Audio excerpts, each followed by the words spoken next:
Hello guys, welcome back everyone to my channel. Today we will start with the next part, that is part 4, trophy of insects. Trophy anta ಹೇಳಿದ್ರೆ mouth parts anta. Okay, in this we'll study about the trophy of cockroach with reference to the feeding habits. This comes under unit 1, introduction to insects. 4.7 paper 4, insect vectors and diseases, your first semester zoology CBCS syllabus. Okay, recognized by the university, Tumkur University. So we'll start with this, and generally you'll be studying about the trophy of cockroach, mosquito. In the mosquito you'll study the trophy of male and female. It is different like that.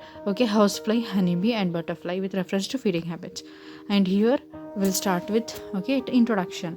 Insects are the largest group of animals that occupy every type of the habit. Usually ಇದನ್ನ cosmopolitan ಅಂತ ಹೇಳ್ತೀವಿ. Why? Because it is present in each type of environment, like in aquatic form, in high temperature regions, and in very low temperature regions, like I can say like polar islands and polar seas and all. Okay, and they also feed on the variety of food in the different condition. Plant feeding predators, parasites, decomposers, for which they must possess different types of feeding apparatus. Okay, some of them are plant feeders, some of them are predators, some of them are parasites, and some of them are decomposers, for which they must possess different types of feeding apparatus. When the insects evolved, they had biting and chewing type of mouth parts. Okay, usually biting ಮತ್ತು chewing type of mouth parts ಇತ್ತು to feed on the plant material available on the land. But as their food choices changed with the time, these mouth parts modified to suit the type of food eaten. Okay, next, the mouth parts of the cockroach are biting and chewing type. We will study that in detail. The mouth parts of cockroach are biting and chewing type. Bite and then they chew it. The biting and the chewing type of mouth parts are considered as the most primitive and unspecialized of all the mouth parts. Okay, the other example include grasshoppers, dragonfly, and beetle. These are some of the insects which also possess the same type of mouth parts, that is biting and chewing type of mouth parts. Okay, the larvae of mosquito, housefly, butterfly, and honeybee also have biting and chewing type of mouth parts. Okay, even the larvae are having, okay, larvae are the highly voracious feeders which eats more than their body weight. Okay, so they show such a type of feeding habit. Then the mouth parts of the cockroach are developed to suit its habit of feeding on solid food, and as a result it has a well developed mandibles. Okay, mandibles, usually it is having very strong mandibles. Okay, I can say teeth and mouth parts. Not teeth, actually it is a mouth part.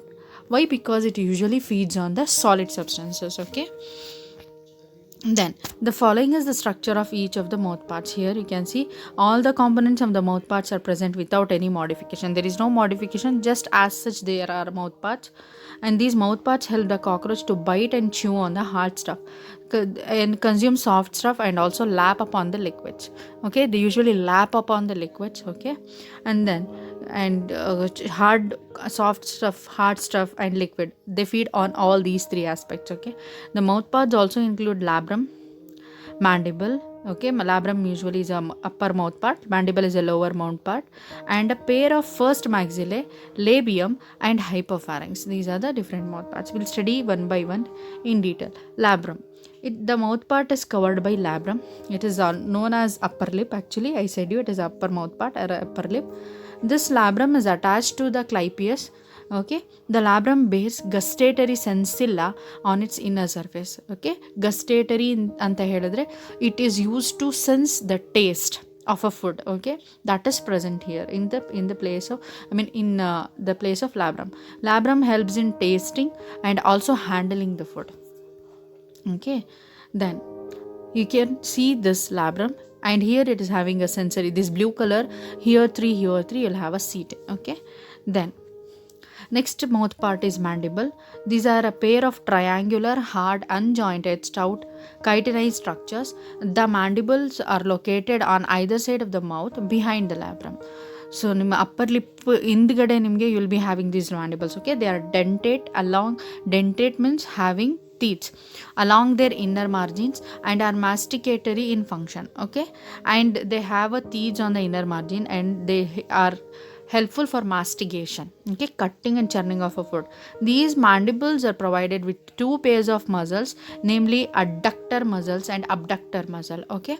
These two muscles help the movement of the mandible only in horizontal plane against each other, okay, only horizontal, not vertical. Then here you can see the labium. We have studied mandibles, okay. You have two pairs here, and this is the teeth, okay, and you have two muscle parts usually. And then next mouth part is first pair of maxillae.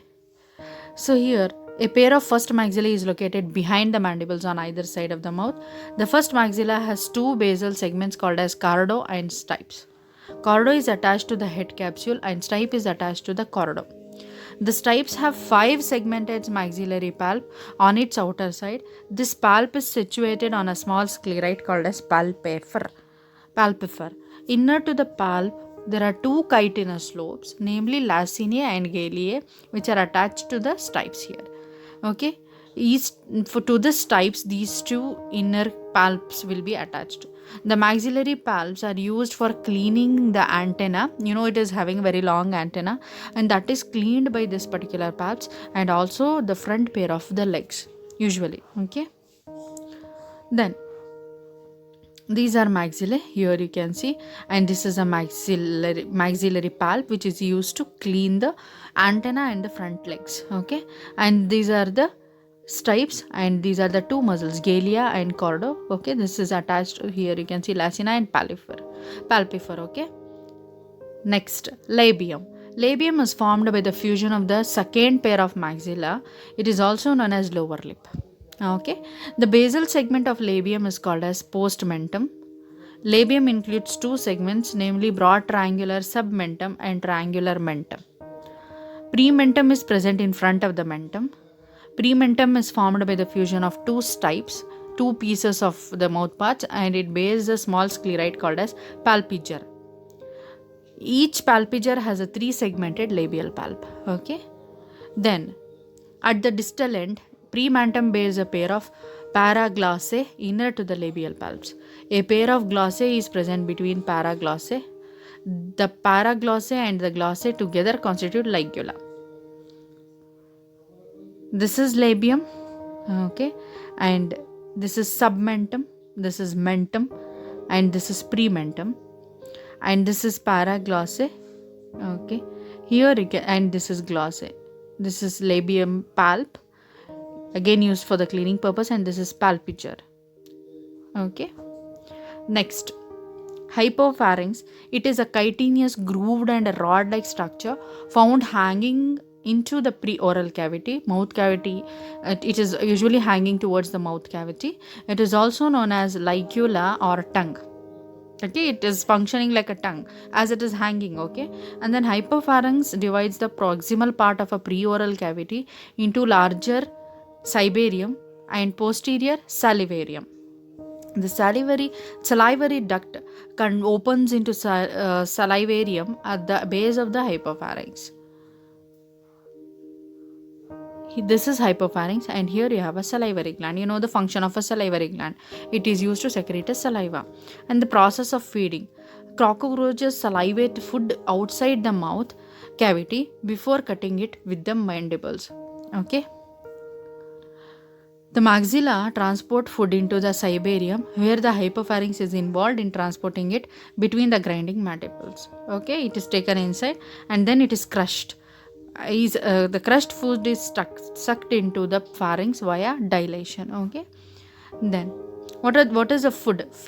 They almost feeds on leftover human food, wood, leather, toothpaste, milk, surgery material, soap, fabrics. Each and every, almost like paper, plastic, your vegetables in the home, your fruits in the home. It almost feeds on everything. Okay, so this is about the. So let me tell you once again what we have studied in today's class. We have actually started with the trophy of the insects, and in that we have studied about the first insect, that is cockroach. Okay, we have studied the trophies in relation to their feeding habits. Okay, with and we have studied the introduction about that, and then we have actually started with the mouth parts of a cockroach, which is biting and chewing type, and we have studied all this. And then labrum, this is the first mouth part, which is called as upper lip, and we studied the next mandible usually, and their functions, each function of the each mouth part, and pair of maxilla, first pair of maxilla, labium, which is called as lower lip, and then next is the next part of the mouth or is the hypopharynx, which is functioning as a ligula or a tongue. Okay, then we have studied the feeding habit of that, and what is the food it eats, actually how the process takes place, and then what is the food which is almost eaten by the cockroach. Okay, so with this I will be stopping today's class. So thank you, students.